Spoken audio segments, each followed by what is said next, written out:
morning, everybody. This is Morning Gamer for April 26th on a Sunday. Why is this here? So anyway, a couple things I wanted to talk about. This week Microsoft announced that Red Dead Redemption 2 is going to be on Game Pass in May. And people are hating on that, and they come up with all these excuses why this is a bad thing for Microsoft, why this is a bad thing for Xbox, why this is a bad thing for Rockstar, okay? And obviously they're probably fanboys saying all this shit, probably ponies, or people that don't have Game Pass. But tell me, on what planet does a major corporation sign up for a bad deal or sign up for a deal that doesn't benefit them? Obviously, Rockstar putting Red Dead Redemption 2 on Game Pass is good for them, or they wouldn't do it. The whole idea is that you bring people into this service and they pay the monthly fee and they play these games. It's fucking awesome. It is truly the Netflix of video games. So I don't know how that's bad. Is Netflix bad? Like when you were watching Avengers on Netflix, did you say, oh, that's bad for Marvel? That Avengers is on, oh, that's a bad move for Marvel. Oh, they shouldn't have put it on Netflix. That's not good for them. They're going to lose money. All you motherfuckers out there in the Twitter sphere and Facebook and social media and Johnny's fucking DualSense webpage, whatever, you don't work in the industry. You don't work in the business. You have no idea. I have no idea what these Game Pass deals are. You just don't know. You don't know what fucking the Sony PS Now deals are. They make deals with these third-party publishers to put content on their system. Okay? There's reasons why you, as a third party, would want to be on PS Now or on Game Pass. There's obviously reasons. Same reasons why companies go on Steam or Uplay or any of these other PC services. They're means of getting people to play your game. I think if you were going to lose money going on any of these platforms, you wouldn't do it. Think of Game Pass as the next level of exclusivity. Now, when I say that, don't think of it as exclusive, meaning nobody else can have it. But if Game Pass is the only platform where you can pay a monthly fee and get Red Dead Redemption 2 and nobody else does it, that is a form of exclusivity. It is an exclusive platform. It's no different than Tidal getting Jay-Z's album and none of the other streaming services having it. You couldn't get 444 on Amazon Music when it came out. You can only get it if you subscribe to Tidal. Tell me how that's a bad thing. Tell me how that's a bad business move. So you can't tell me because you don't know. You have no idea what these Game Pass deals are. Okay? You don't know how much money Microsoft paid Rockstar to have Red Dead Redemption 2 on their platform. Obviously, if Red Dead Redemption 2 goes on Game Pass and let's just say 1 million people download and play the game, well, obviously Microsoft has to dish out some money for that to have it on their platform. So how is Rockstar or any other third party actually losing money by being on Game Pass? Game Pass is one of the best services to hit console gaming in the history of gaming. You simply cannot argue with that. People are saying that there's games that are put on Game Pass as filler, meaning they're indie pixel art games and bullshit games with low budgets. All those games that are on Game Pass with low budgets are also available for purchase if you don't have Game Pass. There are low-budget indie games on both Sony and Microsoft's consoles. And at the beginning of this generation, there was this big push for indie games. And the indie developers were saying that Sony's the better platform to be on because of the way Sony takes care of their indie developers. And all the cheerleaders were like, well, if you want to play indie games, the PlayStation 4 is the best place to play your indie games. Sony really takes care of their indie developers. Now, all of a sudden, when you got indie games on a platform that you only pay a few bucks a month for, oh, that's a bad thing. That platform, that's only for indie games. Game Pass is only for filler games. None of the big stuff comes out on it. Bullshit. Not only do you get those indie games, you also get all of Microsoft's first-party games. You also get third-party games. Now, I said at the beginning of when Game Pass first came out and it was all Microsoft titles, I was like, don't worry, third-party titles will be on Game Pass. And I guarantee you third-party titles will be on Game Pass. Sure as fucking enough, third-party titles started showing up on Game Pass because that's all a part of Microsoft's plans. It's almost like we're moving into the future and nobody wants to go. Everybody wants to be stuck in the past. Everybody wants to go to GameStop and wait in line to get a new fucking game. Remember when new games came out like Halo 3 and I don't know, what are some of the big titles that came, like really huge fucking titles that came out that people waited in line for? I know Halo was one of them. There's third-party games that people go to fucking midnight launches for these fucking games, okay? They would go to midnight launches. Uncharted, midnight, you get up, it's 11, let's go, we're going to GameStop. You drive, we're going to GameStop. Okay, park. Oh, it's a long line. It doesn't matter. I pre-ordered, so you go and you wait in line with all these other nerds. And eventually they start calling people in, and you ease up the line. It's like waiting to get in a grocery store in today's climate. You ease up the line. You go in the store. You say, hey, my name's Johnny Video Game, and here's my pre-order ticket. And they give you your game, and you take it home, and you put your pre-order bonus code in, and you install it, and you play. Now, with Game Pass, when a new fucking game comes out, first party, at this moment, it's only first party games. You can quote me. I guarantee you next gen, there will be third party games that show up on Game Pass day one. That will happen. And you're laughing, right? You're watching the show right now. You're laughing. You think I'm full of shit. You probably thought I was full of shit when I said third parties are going to come on Game Pass. I guarantee you next gen, there will be brand spanking new third-party games that show up on Game Pass. And you'll be sitting at home. Oh, shit, that's right. Grand Theft Auto 6 came out. There it is in my download queue. Click, and you play. Okay, that's going to happen. But right now, your first-party Microsoft games are coming out. So all generation, rightfully so, people complained about Microsoft's AAA first-party games and lack thereof. Rightfully so. I mean, they had first-party game AAA titles, but they didn't have as much as Sony. Nobody ever has as much. The only company that matches Sony, let me rephrase this. The only publisher that matches Sony in first-party titles is Nintendo. Everybody else pales in comparison. Even Sony pales in comparison to Nintendo. But Sony has a lot of first-party games and some really good first-party studios, okay? Microsoft, they've been sleeping on that. I mean, they put out a few bangers, but they don't put out as many titles as Sony and Nintendo as their competition. So what did they do? They've spent the second half of this generation buying first-party studios so they can have 3 or 4 bangers a year. Okay? That's what they've been spending their money on. No longer do you see them spending $50 million to get some DLC that's going to go to the competition. They're taking that $50 million, they're buying studios, and they're creating new first-party titles for the Xbox. All these badass first-party games they're making, the new Forza game, the new Hellblade game, whatever else they got coming out, they got a bunch of shit coming out. Day one, those games are going to be available on Game Pass. Oh, yeah, that's right. Hellblade 2's out. Click. Grab your controller. You start playing. You simply, as a gamer, and as a gamer on a fucking budget, you cannot complain about that. Okay? Let's do the math. Calculator. I'm just going to say the average person is paying $15 a month for Xbox Live Ultimate. Okay? Multiply that times 12. That's $180. The average gamer buys more than 3 games a year. I'm going to say, and you feel free to put your thoughts in the comments, I'm going to say that the average gamer, I consider myself average now. I'm not hardcore. The average gamer buys 6 games a year.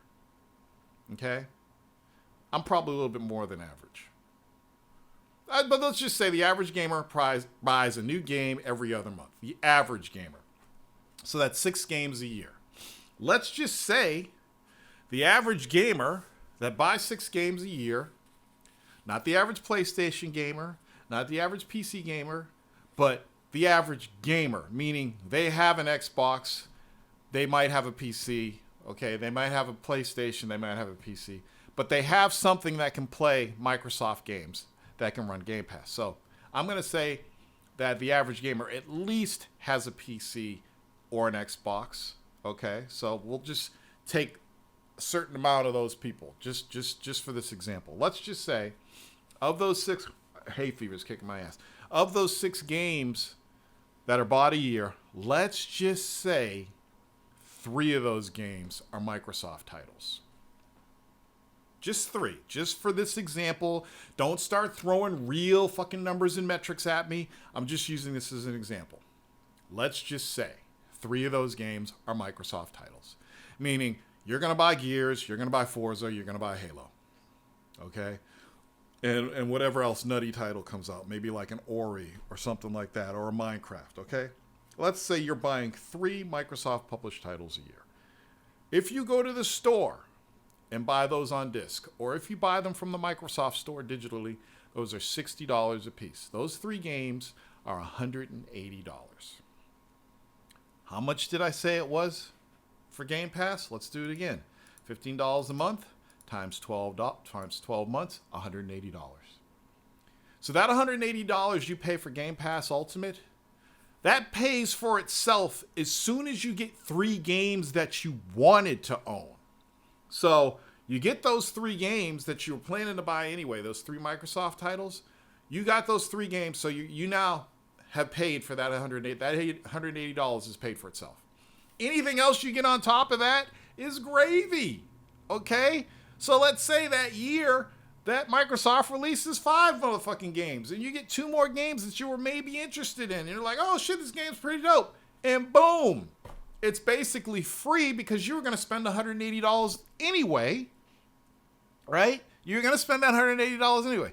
Now you throw third-party games into the mix. What if you hadn't bought Red Dead Redemption 2 because, like me, you're now an average casual gamer?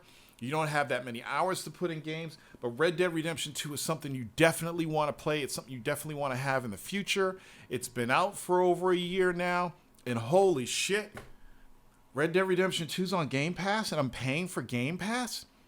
That means I don't have to buy Red Dead Redemption 2. It's just coming to me. All I have to do is press a button, and it's on my Xbox.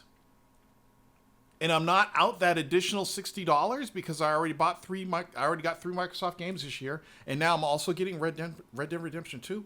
Holy shit. What a bargain. What a fucking bargain. Now I have it. And now, as long as I keep paying for my subscription or whatever, which I'm going to do because I have a good job and I can afford $15 a month, what the fuck? When I'm ready to play Red Dead Redemption 2, it's going to be there for me. So all these guys hating on the fact that this fucking awesome game is now available on Game Pass, put yourself on suicide watch because this is going to happen more in the future. I guarantee you we're going to see first-party games show up day 1 on Game Pass, and I'm willing to bet the first company that's going to do it is EA. That's all I'm going to say about that. I think you guys are crazy. Games are supposed to be something that makes you happy, that you enjoy. And there's so many people online hating on shit. And I'm just like, what the fuck are you hating on it for? It's a fucking game. You play it. You have fun.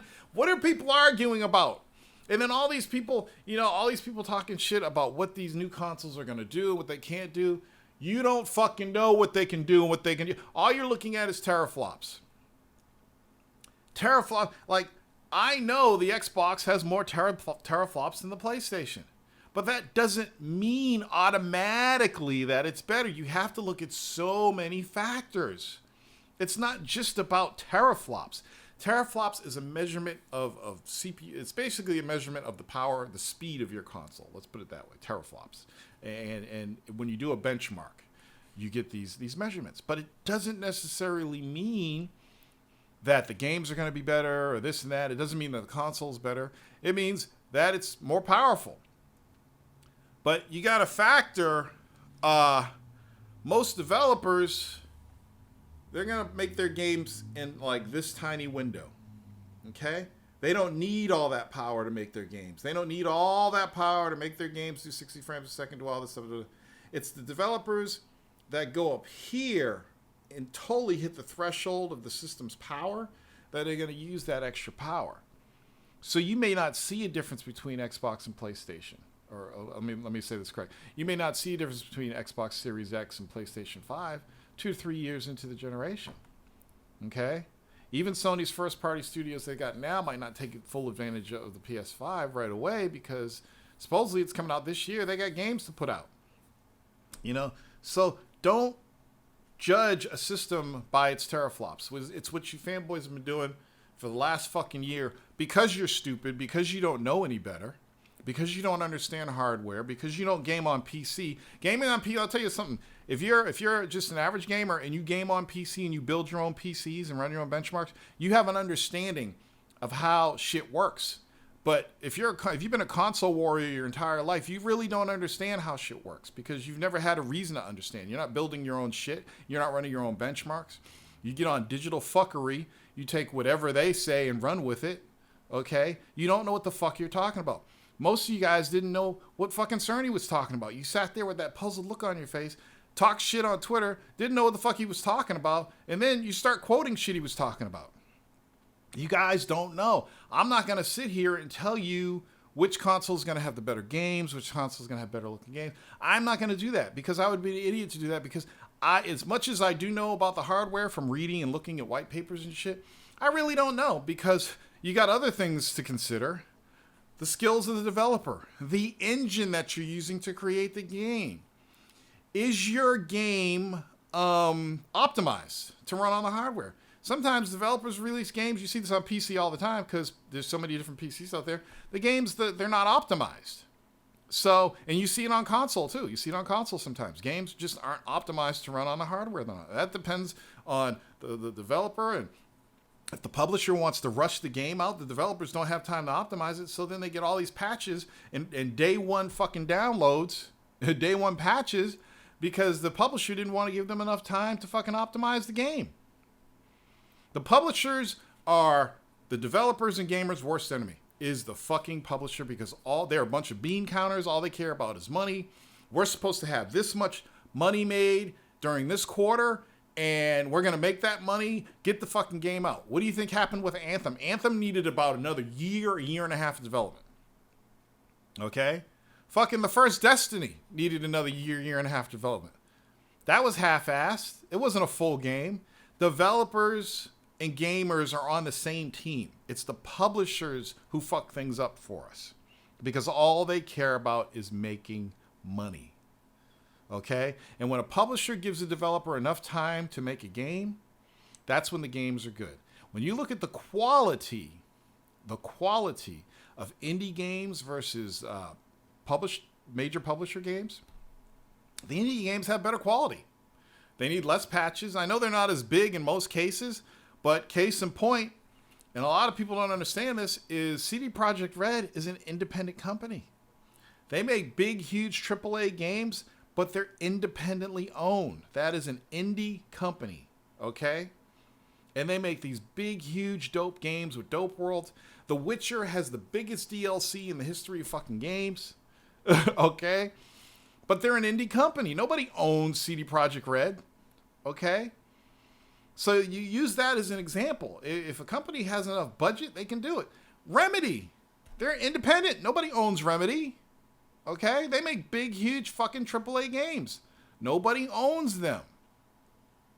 Okay? Yeah, they might make games for publishers, but they're still independent. They're no different than fucking Devolver Games. Devolver Digital, independent company. Nobody owns Devolver, but their games are on a smaller scale. So you guys, you don't know, and I know it feels like I'm not talking shit. I mean, just step into reality. You don't know what the fuck you're talking about. You're screaming loud in the hopes that everything you're saying comes true once these consoles come out and the games come out. You're screaming as loud as you fucking can. And you're hoping and praying that when these boxes, if you're an Xbot, you're hoping and praying that because it's 12 teraflops, that everything on Xbox is better. And if you're a pony, you're hoping and praying that SSD is so badass that every game on PlayStation 5 is better. You're hoping and praying and you're screaming at the top of your fucking lungs because you got nothing else going on in life. You have no friends. You were probably bullied your whole life, and the only thing you have is Twitter and video games. And you use it as a platform to win at life because you don't win at anything else. Please shut the fuck up. Wait till these consoles come out. Play the games, enjoy the games, and just live life. All this bullshit arguing and debating over shit that's not even physically in our hands yet. It's mind-blowing, and you can't escape it. The only way I can escape this shit is to delete Twitter off all my devices and just keep it moving, you know? And the websites don't fucking up. Websites are so desperate for a story right now. There was this badass podcast this week, I think it's called RDX, and they had an ex-Sony developer on there, and they were talking about the PS5 and the Xbox Series X, and they said good things about both consoles, you know? It was a really good I liked hearing a developer perspective on things. But people are mad at the podcast, and then you got sites posting about things that were said on the podcast and misquoting it, and just trying to get hits because it's a cruel world out there, and these small websites suck, and they're not making money, so they try to, you know, cook the books, let's say, on these titles that they post. I've seen it all before. This goes all the way back to the early days of M4G. You know, if you're running a fucking video game website now, and you're writing stories, you're probably not making money. So the only way to get noticed is clickbait, okay? It's all part of the same fucking circle of bullshit. You guys need to grow up. You don't know shit. Anytime I ask somebody to explain something or define something, it ends the fucking argument. It cracks me up. It cracks me up. But anyway, so I want to touch on another thing. So I beat God of War the other night. And it didn't hit me until the end why I kept going into this room. It's like this blue frozen forest, and it's just a big circle, and I keep running around. I'm like, what the fuck is this for? It's pointless. It doesn't make any sense. Duh! Okay? Every time you jump from one area of the game to another, you go to this blue frozen forest, and you run around until the door appears. Well, for those of you trying to understand what Mark Cerny was trying to say with the Sony SSD and how it's going to change the way developers make games, and how I said on Twitter that developers don't have to do hocus pocus in the backgrounds when they load levels and shit like that, that is a pure example. That whole level where you run in circles and it's a frozen forest, that's there so they can load whatever level you jump to, it has to load in the background. So you're running around in circles and the head's talking and the kid's talking, and you're like, what the fuck is this? And when you see the door appear, that means the level that you're going to has loaded in memory. So you put a bunch of memory on your console and you put an SSD that can load 5 gigabytes in a second. You don't need that frozen forest anymore. You click on the door opens, and boom, you're at the next level. Developers did not have to waste time to build the frozen forest. They didn't have to waste resources. They didn't have to program. They didn't have to have the artist create the frozen forest. Boom, that's gone. Let's just focus on the game. That is the benefit of an SSD on both the PlayStation 5 and the Xbox Series X. The faster loading. Being able to load levels that fast, you don't need those tricks anymore. And that's what's fucking awesome about next-gen gaming. Me, who's not getting a next-gen console, still thinks it's fucking awesome. Still thinks that in this day and age, these new consoles coming out is fucking awesome. Don't get me wrong. Just because I don't want a console doesn't mean I don't enjoy all the fanfare around a new launch of a new console and all the technology and the stuff that they're doing. I love all that stuff. I just don't feel it's necessary for me to get a console. If something comes out on PlayStation 5 that I can't play anywhere else and I've got to have that experience, then I'll get one. Same with Xbox Series X, you know? But my PC is enough for me, and I don't feel like I need to continue paying for more plastic boxes to fill up my fucking area. Anyway, so that's all for today's Morning Gamer. I hope you guys have a good morning. Stay safe. I also mentioned that I pushed the contest back till May because there's some people that couldn't get my book in time that have ordered it. So I will be drawing the winner to my contest in May. So if you're from a different country and Amazon's taking forever to ship... Oh, jeez, what the fuck was that? What the hell was that? Why did that happen just now? Okay. Anyway, so if... I don't know why that just... I'm not streaming live. I'm recording this off, so I don't know why that just happened. Anyway, so if you're waiting for the to hear the winner of the contest, it'll be drawn. I'll draw it live. I'm going to draw it live in May, and then that'll be the winner of the next gen console. Thank you for listening. I'll see you on the next show.